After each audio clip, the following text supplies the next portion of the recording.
चुनाव के समय राजनीतिक कारणों से छापेमारी कई बार महंगी पड़ जाती है। बस यूं समझिए कि हवा का रुख बदल जाता है, कभी कभी तीर खुद निशाना बन जाता है।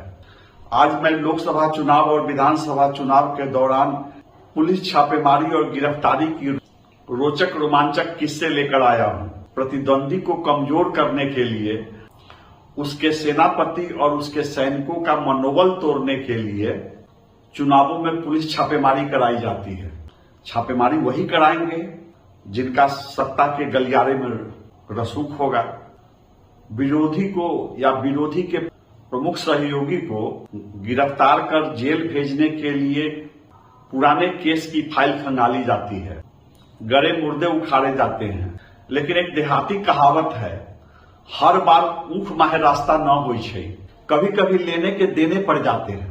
जिसकी गिरफ्तारी कराई जाती है, जिसके घर पर छापेमारी कराई जाती है, जनता उसी को समर्थन दे बैठती है। छापेमारी कराने वाले प्रतिद्वंदी को कमजोर करने के बजाय उसे बलशाली बना देते हैं और पीड़ित पक्ष के समर्थन में गोलबंदी शुरू हो जाती है।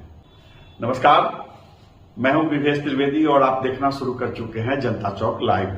आगे बढ़ने से पहले कृपया इस वीडियो को लाइक कीजिए, इसे अधिक से अधिक शेयर कीजिए और मेरे चैनल जनता चौक लाइव को सब्सक्राइब कीजिए, ताकि मैं उन दर्शकों तक पहुंच पाऊं जो अब तक मेरी खबरें नहीं देख पा रहे हैं।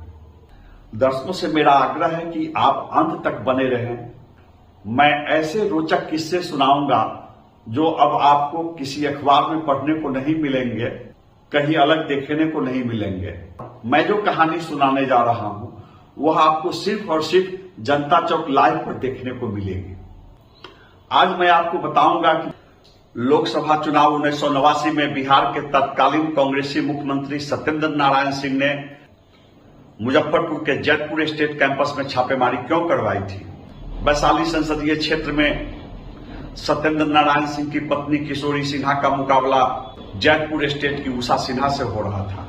जी हां, मैं मुजफ्फरपुर जिले के वैशाली संसदीय क्षेत्र की बात कर रहा हूं। मैं लोकसभा चुनाव 1989 की बात कर रहा हूं। बिहार के कांग्रेसी मुख्यमंत्री सत्येंद्र नारायण सिंह की पत्नी किशोरी सिन्हा वैशाली संसदीय क्षेत्र से कांग्रेस की उम्मीदवार थी और उनके खिलाफ जनता दल ने पारू की विधायक उषा सिन्हा को प्रत्याशी बनाया था। मुजफ्फरपुर में पावर हाउस चौक से पश्चिम जैतपुर स्टेट कैंपस में, जी हां, जैतपुर स्टेट की हवेली में पुलिस छापेमारी करने पहुंच गई थी। पुलिस छापेमारी का उद्देश्य क्या था और उसका परिणाम क्या हुआ, कैसे सत्येंद्र नारायण सिंह को लेने के देने पड़ गए, आज मैं आपको सुनाऊंगा। आप अंत तक बने रहिए।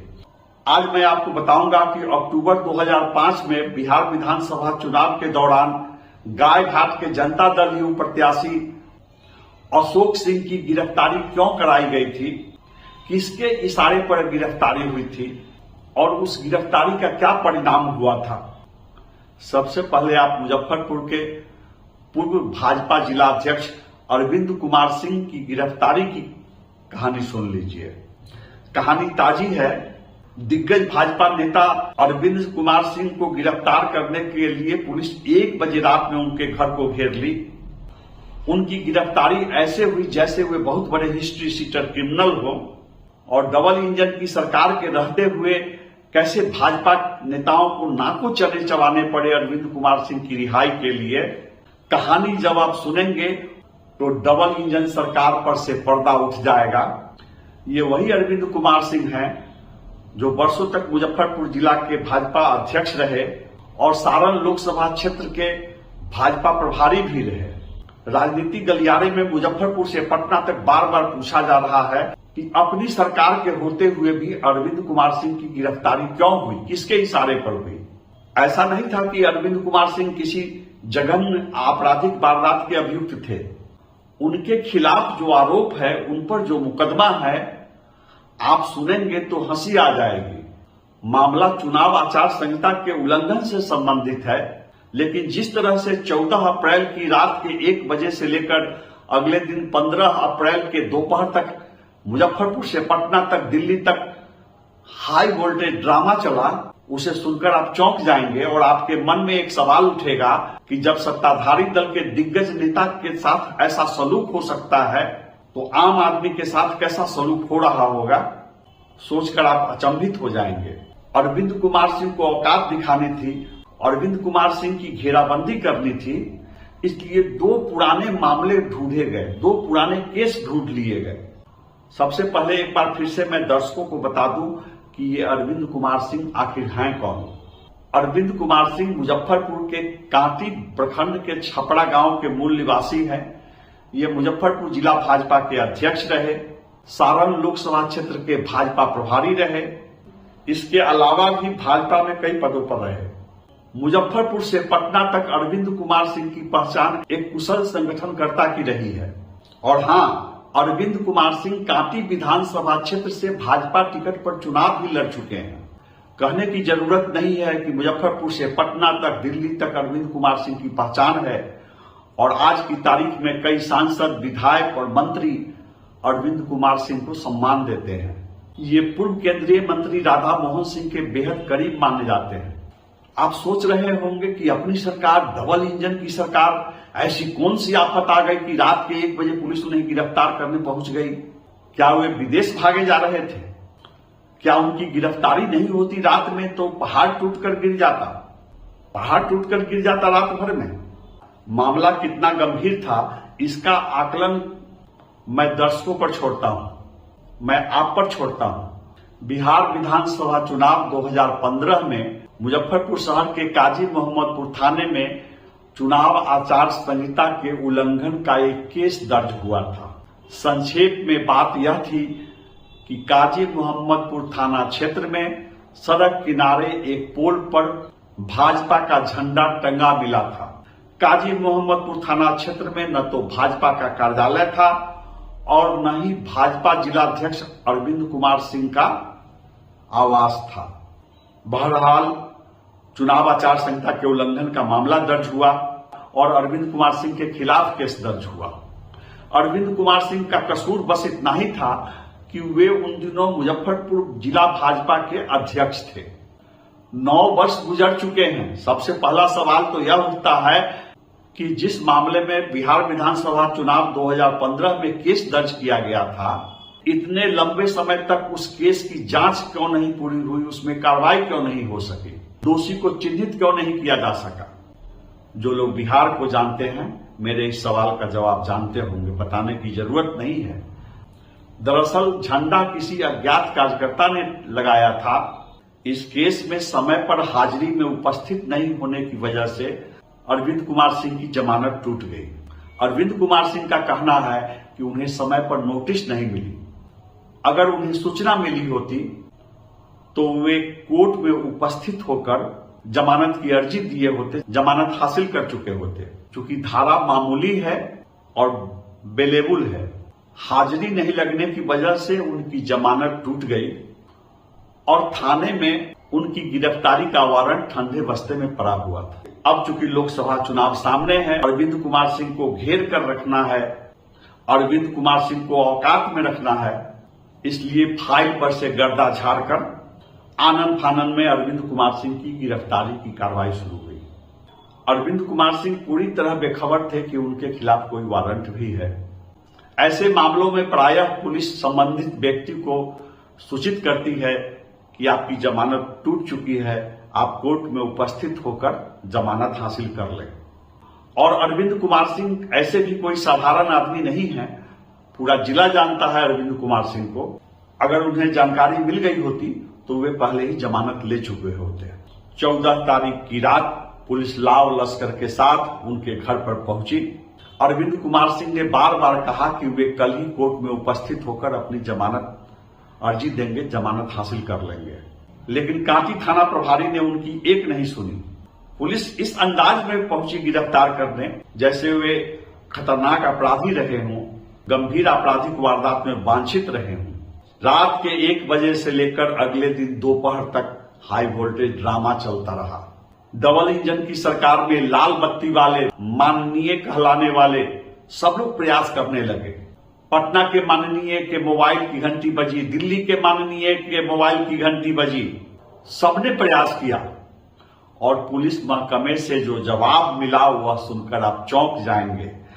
आप मुजफ्फरपुर भाजपा के किसी नेता को फोन कीजिए और सिर्फ इतना पूछ लीजिए कि अरविंद कुमार सिंह की रिहाई के लिए, उन्हें जमानत हासिल करने का मौका देने के लिए दिल्ली और पटना के माननीय ने किस तरह आर्ग्यू की और पुलिस ने क्या जवाब दिया।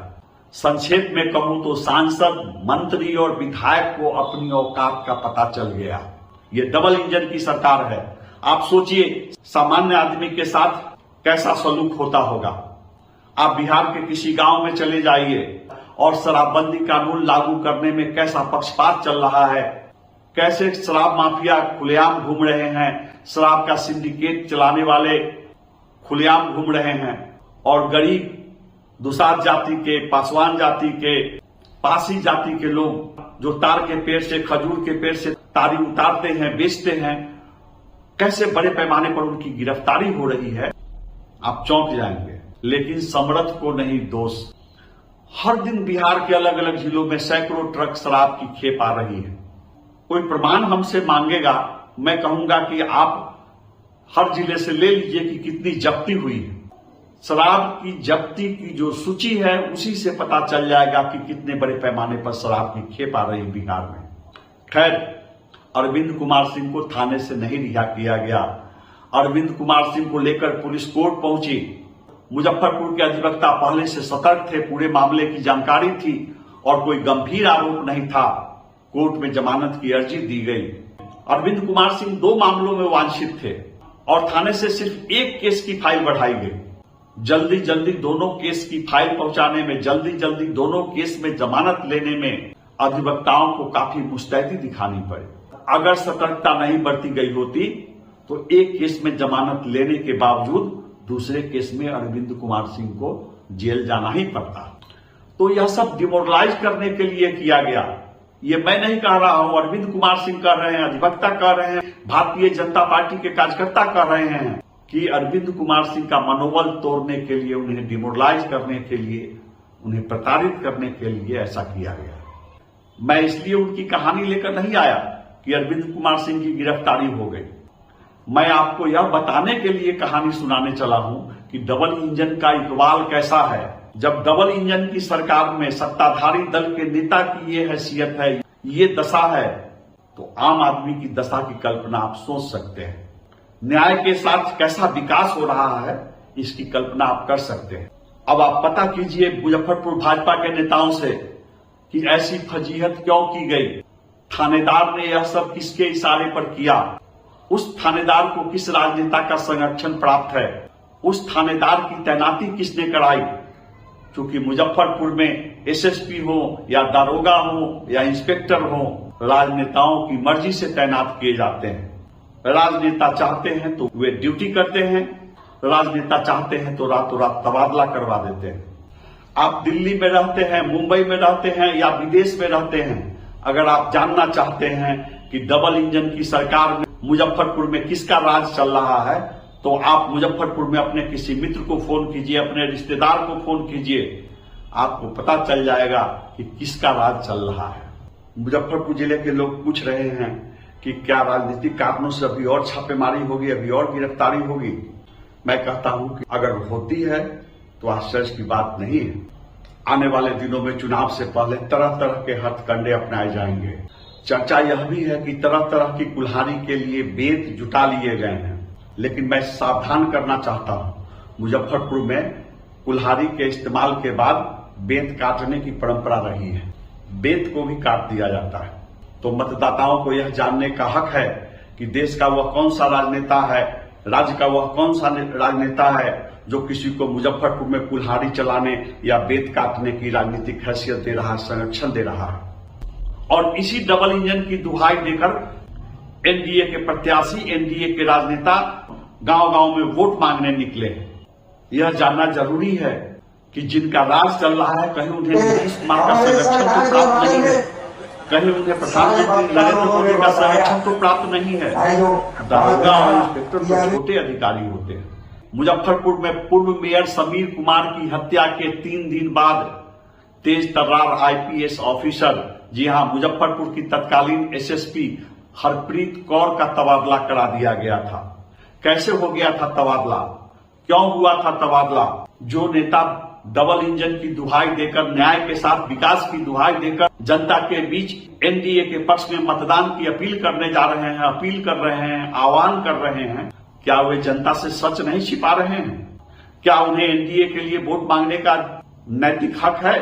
भय, भूख और भ्रष्टाचार से मुक्ति का नारा दिया जा रहा है, लेकिन जब वे खुद भ्रष्टाचार और भय से घिरे हुए हैं तो आम जनता को कैसी राहत दिला पाएंगे? मुजफ्फरपुर के किसी भी पार्टी के कार्यकर्ता से, किसी भी पार्टी के नेता से, अपने मित्र से, शुभचिंतक से पता कीजिए कि डबल इंजन का हाल क्या है और अरविंद कुमार से किसको भय था।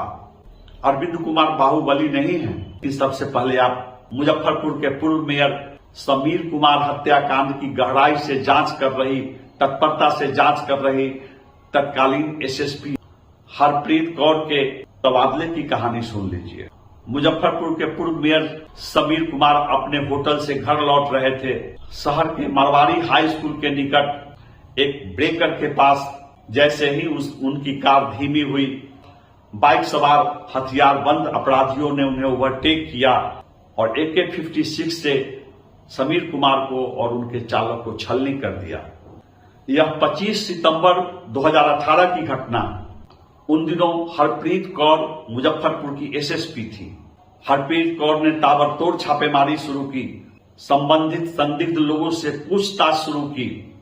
जिले के लोगों को उम्मीद थी कि हरप्रीत कौर मामले की सच्चाई तक पहुंचेंगी, दोषियों की पहचान करेंगी, उनके खिलाफ वैज्ञानिक साक्ष्य ढूंढ लेंगी और समीर कुमार की पत्नी वर्षा रानी को न्याय दिलाएंगी। लेकिन हुआ क्या, आप सुनकर चौंक जाएंगे। छोटी कहानी है, आप सुन लीजिए, फिर मैं आपको अशोक सिंह को जेल भेजे जाने की कहानी सुनाऊंगा।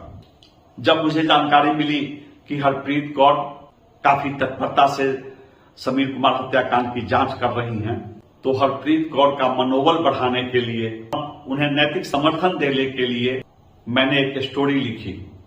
मैंने समीर कुमार हत्याकांड की तुलना धनबाद के पूर्व डिप्टी मेयर नीरज कुमार की हत्या से किया।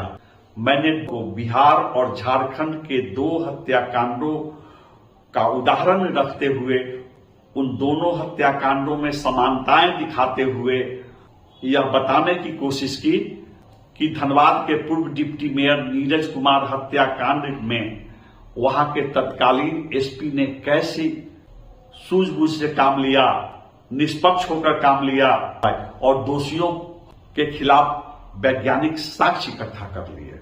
आप तारीख याद रखेंगे, 25 सितंबर 2018 को समीर कुमार की हत्या मुजफ्फरपुर में हुई थी और 21 मार्च 2017 को धनबाद स्टील के गेट के पास, ब्रेकर के पास नीरज कुमार की फॉर्च्यूनर गाड़ी को घेर कर AK-56 से छलनी कर दिया गया था।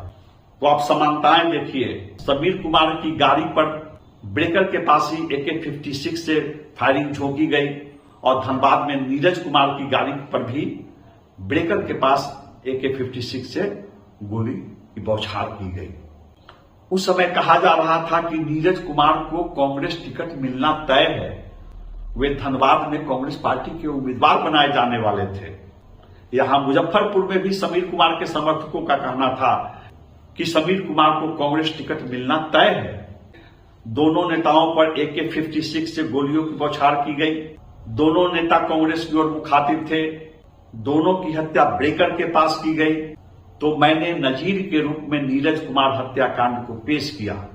बिहार झारखंड के लोग जानते हैं कि नीरज कुमार हत्याकांड के समय धनबाद के जो तत्कालीन एसपी थे, उन्होंने सूझबूझ से काम लिया, तत्परता से काम लिया। जिस राजनेता पर आरोप लग रहा था नीरज कुमार की हत्या कराने का, सत्ता के गलियारे में उस राजनेता की गहरी पैठ थी, पहुंच थी, लेकिन धनबाद के एसपी ने इसकी परवाह नहीं की। साक्ष्य जुटाए, मोबाइल का CDR जुटाया और हत्याकांड में शामिल अभियुक्तों की पहचान कराई। एसपी ने परवाह नहीं की कि जिन पर इल्जाम है वे सत्ताधारी दल से संबंधित है और चिन्हित किए गए आरोपितों को जेल भेजा गया। मैंने अपनी स्टोरी के माध्यम से मुजफ्फरपुर की तत्कालीन एसएसपी हरप्रीत कौर के सामने एक नजीर पेश करने की कोशिश की थी। मुझे आज भी याद है, मेरी खबर की हेडिंग थी गैंग्स ऑफ मुजफ्फरपुर। मैंने उस गैंग की ओर इशारा किया था जिसकी ओर शक की सुई जा रही थी, और मैंने एसएसपी हरप्रीत कौर को यह बताने की कोशिश की थी कि आरोपित संदिग्ध लोग अगर सत्ताधारी दल में पहुंच रखते हैं, सत्ताधारी दल से संबंधित हैं, तो उनकी भी घेराबंदी की जा सकती है, उन पर भी कार्रवाई हो सकती है। और उदाहरण है धनबाद में। लेकिन इसे विडंबना कहिए, इसे दुर्भाग्य कहिए, 28 सितंबर 2018 की शाम मैं हिंदुस्तान अखबार में यही स्टोरी लिख रहा था, गैंग्स ऑफ मुजफ्फरपुर, और अभी मेरी स्टोरी पूरी भी नहीं हुई थी, मुझे खबर आ गई कि एसएसपी हरप्रीत कौर का तबादला करा दिया गया है। काफी खलबली हुई, मुजफ्फरपुर से पटना तक काफी विरोध हुआ। आरोप लगा कि समीर कुमार हत्याकांड में संदिग्ध लोगों को बचाने के लिए हरप्रीत कौर का आनन फानन में तबादला कराया गया है। आप मुजफ्फरपुर में किसी भी पार्टी के नेता से, किसी भी जाति के नेता से, किसी भी सामाजिक कार्यकर्ता से पूछ लेंगे कि आखिर हरप्रीत कौर का तबादला क्यों हुआ था। तो मैं यह कहना चाहता हूं कि जो लोग डबल इंजन की दुहाई देते हैं, जो लोग न्याय के साथ विकास की दुहाई देते हैं, वे मुजफ्फरपुर में कैसा न्याय कर रहे हैं उसके उदाहरण आपके सामने हैं। इसलिए अगर मुजफ्फरपुर में अगर कोई थानेदार भारतीय जनता पार्टी के पूर्व जिला अध्यक्ष को जबरन गिरफ्तार करता है तो आप जान लीजिए उसका बाल बाका नहीं होगा। भाजपा नेताओं की हिम्मत नहीं है, भाजपा नेताओं की औकात नहीं है कि वे कानूनी लड़ाई लड़ें। तो मुजफ्फरपुर में ट्रांसफर, पोस्टिंग, छापेमारी, गिरफ्तारी, ये सब सियासत के शतरंज की चाल है। मैं अपनी ओर से कोई निष्कर्ष नहीं दूंगा, मैं अपनी ओर से किसी का नाम नहीं दूंगा। डिटेल जानना है तो आप अपने मुजफ्फरपुर के किसी मित्र, किसी रिश्तेदार से बात कर लीजिए। अब आइए, बिहार विधानसभा चुनाव 2005 की बात कर रहा हूं। 2005 में बिहार विधानसभा के 2 चुनाव हुए थे, एक फरवरी में, दूसरा नवंबर अक्टूबर में। फरवरी में भी जॉर्ज फर्नांडिस ने गायघाट विधानसभा क्षेत्र में जुझारू कार्यकर्ता अशोक सिंह को प्रत्याशी बनवाया था। टिकट के दावेदार कई और लोग थे, लेकिन जॉर्ज फर्नांडिस के सामने किसी की नहीं चली और अशोक सिंह प्रत्याशी बनाए गए। अशोक सिंह 2-4 हजार मतों से चुनाव हारे। अशोक सिंह जमकर लड़े, दिलेरी से चुनाव लड़े, लेकिन भीतरघात की वजह से, साजिश की वजह से 2-4 हजार मतों से अशोक सिंह चुनाव हार गए। और आपको पता है कि किसी को स्पष्ट बहुमत नहीं मिल पाया था। नवंबर में बिहार विधानसभा का चुनाव फिर से कराया गया, अशोक सिंह को फिर से प्रत्याशी बनाया गया। इस बार एक खेल हो गया, अशोक सिंह के खिलाफ एक पुराना केस ढूंढा गया। किसी राजनीतिक आंदोलन के दौरान सड़क जाम से संबंधित मामला था। केस में अन्य राजनीतिक कार्यकर्ताओं के साथ अशोक सिंह को भी आरोपित किया गया था, अशोक सिंह को भी एक्यूज बनाया गया था। पुराने मामले में अशोक सिंह की गिरफ्तारी का वारंट हुआ और अशोक सिंह को जेल जाना पड़ा। कमाल की बात है कि अशोक सिंह को जेल भेजने की साजिश राष्ट्रीय जनता दल या भाजपा के द्वारा नहीं रची गई थी। अशोक सिंह जेल से ही मुस्तैदी से चुनाव लड़े, वोटरों की गोलबंदी हुई उनके पक्ष में, लेकिन साजिश चल रही थी। उनके जेल में होने की वजह से उनकी चुनावी लड़ाई में कहीं कुछ कमी रह गई और अशोक सिंह चुनाव हार गए। इसलिए मैं कहता हूं कि मुजफ्फरपुर में ये चुनावी साजिश, ये शतरंज की चाल, ये छापेमारी, ये गिरफ्तारी, ये कोई नई बात नहीं है मुजफ्फरपुर में। आप थोड़ा और पीछे चलिए, उषा सिन्हा जनता दल के टिकट पर चुनाव लड़ रही थी वैशाली संसदीय क्षेत्र से। सत्येंद्र नारायण सिंह बिहार के मुख्यमंत्री थे, उनकी पत्नी किशोरी सिन्हा वैशाली संसदीय क्षेत्र से कांग्रेस प्रत्याशी होती थी। देश की जनता विश्वनाथ प्रताप सिंह की दीवानी थी। विश्वनाथ प्रताप सिंह के नारे पर जनता मचल रही थी। कांग्रेस के खिलाफ हवा चल रही थी, लेकिन सत्येंद्र नारायण सिंह किसी भी कीमत पर अपनी पत्नी किशोरी सिन्हा को चुनाव लड़ाना चाहते थे। मुजफ्फरपुर में आरके सिंह एसपी थे। चुनाव के दौरान एक रात पुलिस पहुंच गई उषा सिन्हा के आवास पर जैतपुर स्टेट कैंपस में। उषा सिन्हा बोल्डली आगे आई वे दरवाजे पर खड़ी हो गई। उन्होंने वारंट दिखाने को कहा। उन्होंने पूछा कि छापेमारी का उद्देश्य क्या है। पुलिस ने कहा कि ऊपर का आदेश है। उषा सिन्हा ने स्पष्ट कहा कि जब तक पत्रकार नहीं आएंगे तब तक छापेमारी करने नहीं दूंगी। वे डटी रही मुस्तैदी से गेट पर।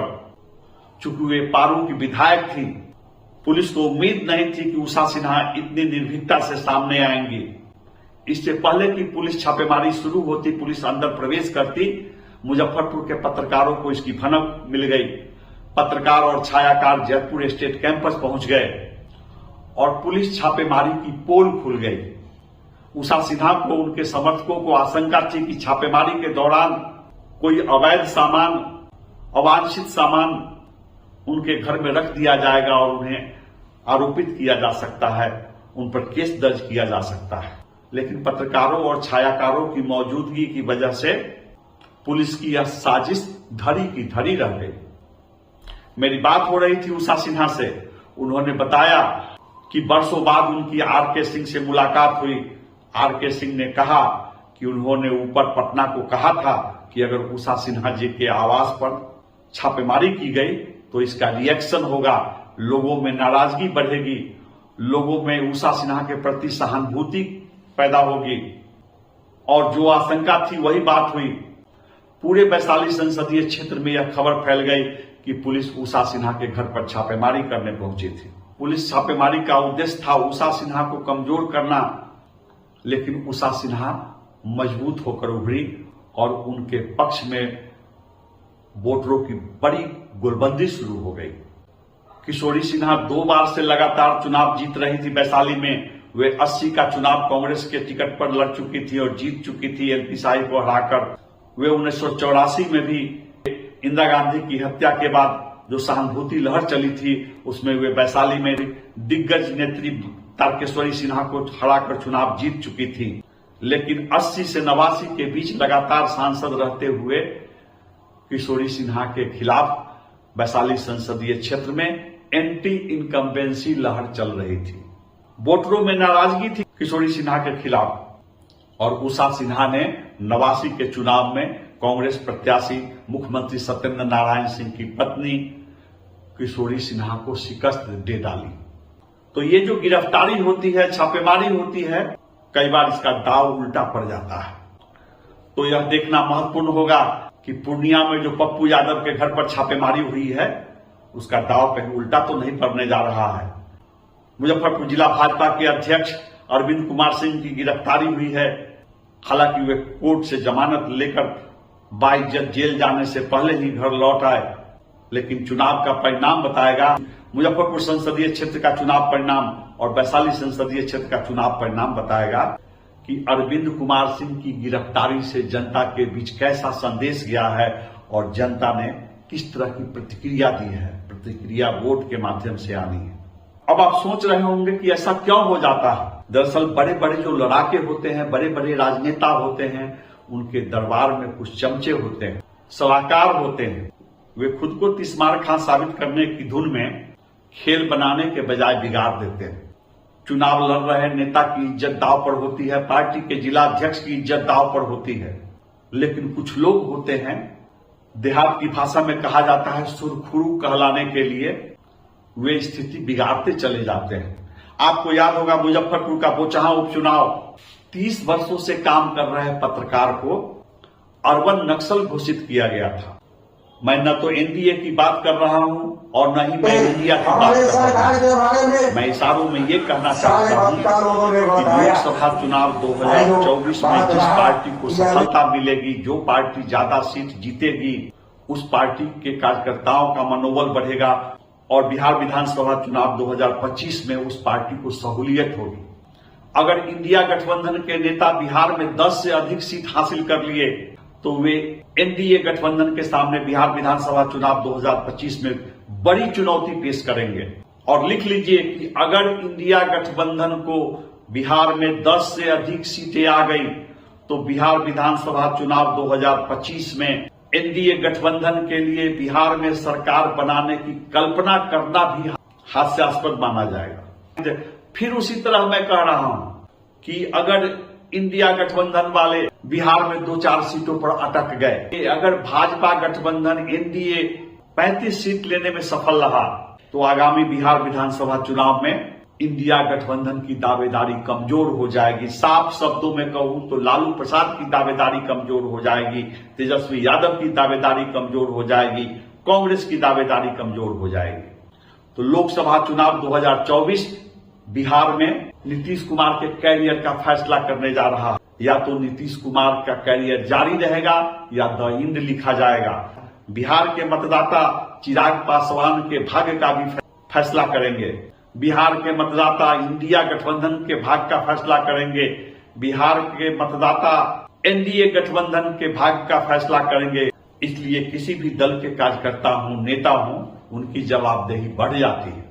आप सोच रहे होंगे कि ऐसा क्यों हो जाता है। दरअसल चुनाव के दौरान खड़खाही लूटने वाले कुछ तथाकथित समर्थक, जिन्हें न तो टिकट मिलने वाला होता है न ही वे टिकट के दावेदार होते हैं, वे सोचते हैं कि इसमें मेरा क्या जाता है, मेरा कुछ नहीं जाता है। बिगड़ेगा एनडीए और इंडिया गठबंधन के उन प्रत्याशियों का जो चुनाव लड़ रहे हैं, बिगड़ेगा उनका जो 2025 के बिहार विधानसभा चुनाव में लड़ने की तैयारी में जुटे हुए हैं। बयानबाजी करने वालों का कुछ नहीं बिगड़ेगा। वे तो एक कप से निकलकर फिर दूसरे कप में सेट कर जाएंगे। ऐसे मौके पर अनावश्यक बयानबाजी से बचना होगा। ऐसे मौके पर अनावश्यक छापेमारी से बचना होगा। ऐसे मौके पर अनावश्यक गिरफ्तारी से बचना होगा। राजनीति की शर्मनाक सच्चाई सुन लीजिए। जब राजद में कोई नेता जनता के बीच काम करते हुए उभरता है तो उसका कद छोटा करने के लिए, उसकी टांग खींचने के लिए विरोधी पटना पहुंच जाते हैं। तेजस्वी यादव का कान भरते हैं, संजय यादव का कान भरते हैं कि वह तो तेज प्रताप यादव का वफादार है। इसी तरह से जब भाजपा में कोई जनाधार वाला नेता उभरता है तो उसके खिलाफ पटना जाकर कान भरा जाता है कि वह तो नित्यानंद राय का आदमी है, वह तो सम्राट चौधरी का आदमी है। आखिर कहां जाए राजद कार्यकर्ता? तेजस्वी यादव के पास जाए या तेज प्रताप यादव के पास जाए? कहां जाए भाजपा कार्यकर्ता? नित्यानंद राय के पास जाएं या सम्राट चौधरी के पास जाएं या फिर नए प्रदेश अध्यक्ष का इंतजार करें? ऐसी साजिशें दल को कमजोर करती हैं। जो लोग मुजफ्फरपुर पुलिस लाइन में भाजपा के सम्मेलन में भीड़ जुटा नहीं पाए थे, पूरा का पूरा पंडाल खाली रह गया था, वे लोग चाय की दुकान पर बैठे बैठे कभी पूर्व मंत्री सुरेश शर्मा का टिकट काटते हैं, कभी पूर्व मंत्री अजीत कुमार का टिकट काटते हैं। वे भूल जाते हैं कि पताही एयरपोर्ट पर अमित शाह की सभा में पूर्व मंत्री अजीत कुमार ने ही बड़ी भीड़ जुटाई थी। कट्ठा वाले रिफ्यूजी किराएदार अगर बिघा वाले को अर्बन नक्सल कहते हैं तो वे न तो अपने दल का भला कर पाते हैं और न ही अपने प्रत्याशी का भला कर पाते हैं।